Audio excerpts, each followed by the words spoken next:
Resistance of a material against any external force is termed as strength. Strength is that mechanical property of a material by virtue of which it resists change in its dimension, shape, and any failure by application of any external force. Resist change in its dimension, shape, and any failure by application of any external force. So, answer C will be correct. That is strength. Strength is answer. Okay. Now, question 2 is the property of a material to resist any elastic deformation is termed as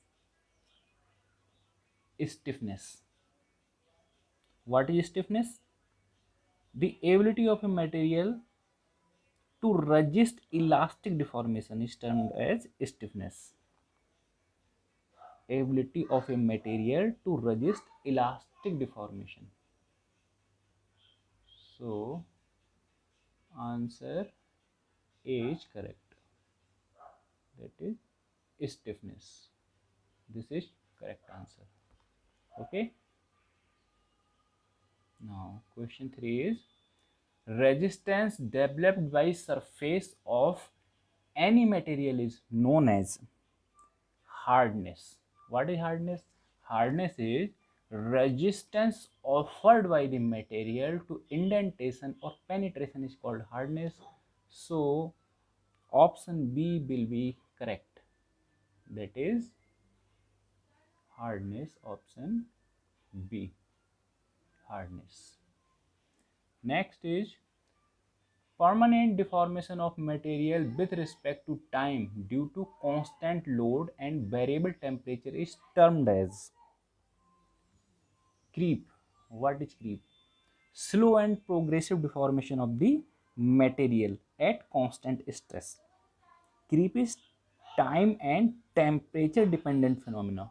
So answer option D is correct. Option D, that is creep.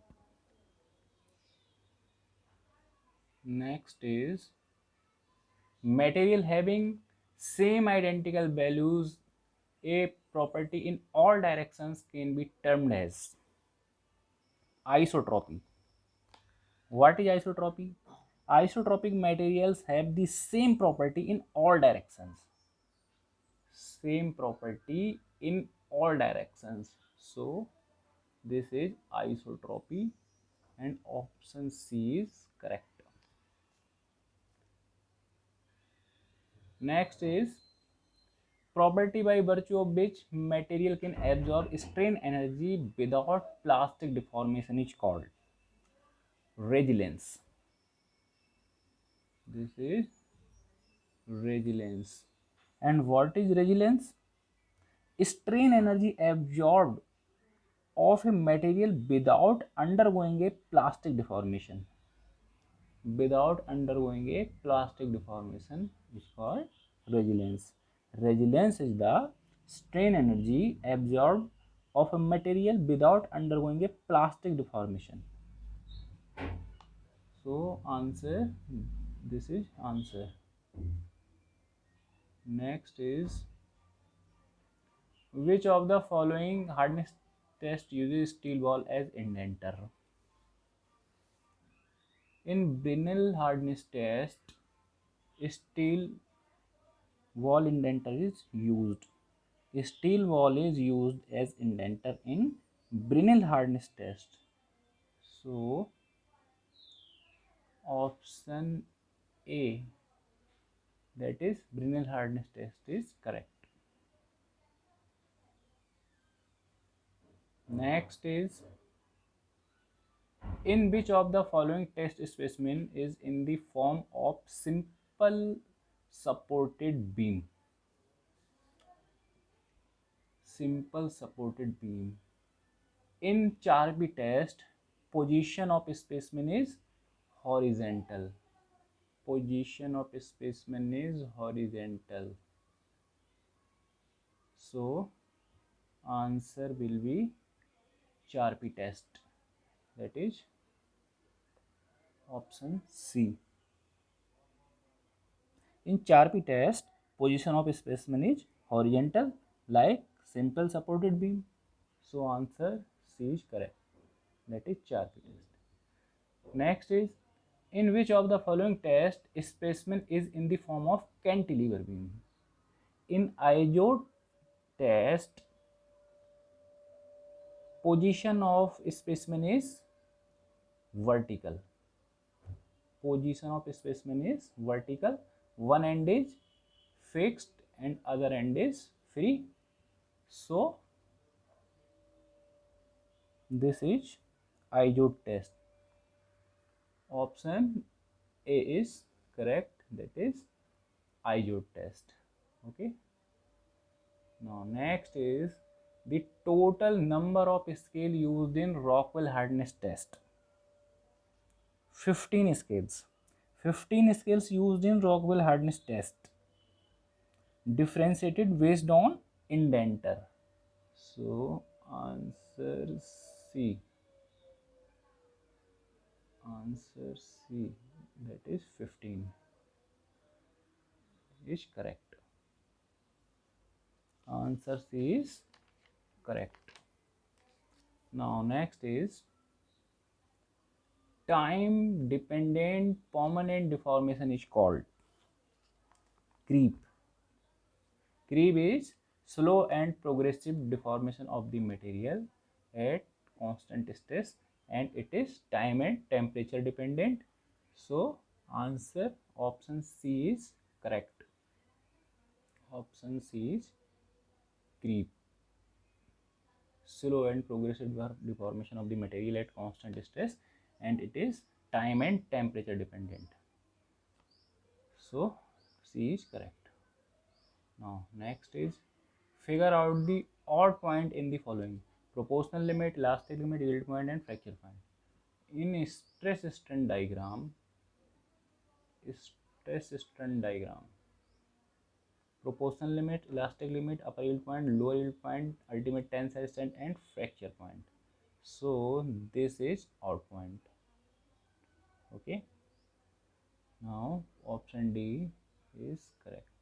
This is fracture point. 13 is, engineering stress strain curve and true stress strain curve are equal to yield point.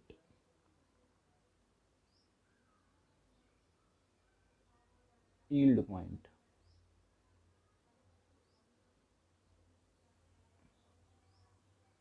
This is proportional limit, elastic limit, upper yield point, lower yield point, ultimate tensile strength, and this is true stress strain curve. Okay, so yield engineering stress strain curve and true stress strain curve are equal up to yield point. This is yield point. So option C will be correct, that is yield point. Next is value of Poisson's ratio for ionic solids in the range of Poisson's ratio. What is Poisson's ratio? It is the ratio of lateral strain to longitudinal strain. Okay, and values for metals, mostly metals, it is 0.3, and for ionic solids it will be, or it is 0.2.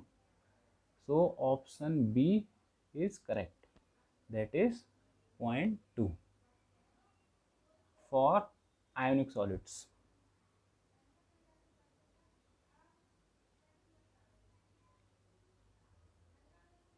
Next is Bussinger effect.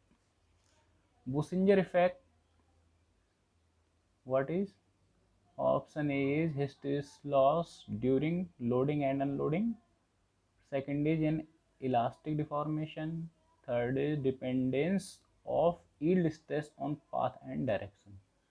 So Bussinger effect is dependence of yield stress on path and direction. So option C is correct.